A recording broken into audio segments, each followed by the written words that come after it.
name is Sylvia Polo, and I come from the Bronx. I had a hysterectomy.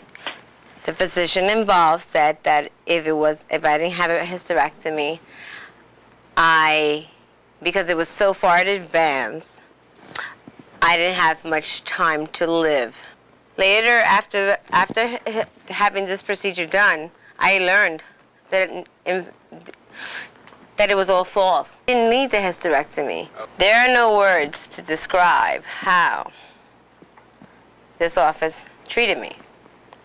It was like family, very compassionate, very respectful. You explained to me step by step. I was confused as to why I was missing an organ. I was comfortable from the beginning, from the first time we met. You were just a regular person. I always had a call returned, always.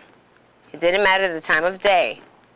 If I didn't understand something, it was explained, not in legal terminology. We'll never forget the compassion of this office, of you. Never.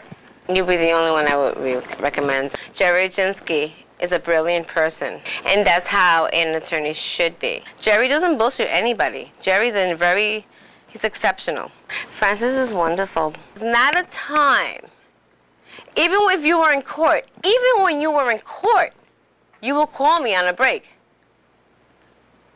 And I would tell her, it has nothing to do with this, but you still called. Welcome and thank you for joining me. I'm Gerry Oginski, a New York medical malpractice and personal injury trial lawyer practicing law here in the state of New York. In today's video tip, you heard about Sylvia and her case involving an unnecessary hysterectomy. We learned that as a result of improperly reading and recognized pathology reports of certain tests that were performed, Sylvia's doctor recommended that she have a hysterectomy and told her that if she did not have a hysterectomy, the cancer that she had inside of her would spread and she would shortly die.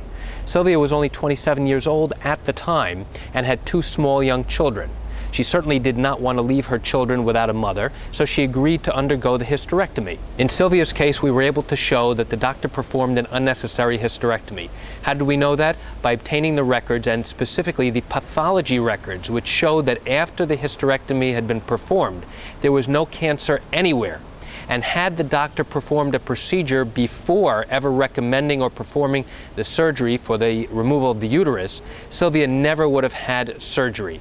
In fact, it would have shown that she did not have cancer and only had precancerous cells, which did not warrant any recommendation and did not warrant the removal of her uterus. Throughout the course of Sylvia's litigation, the defense maintained that they did nothing wrong.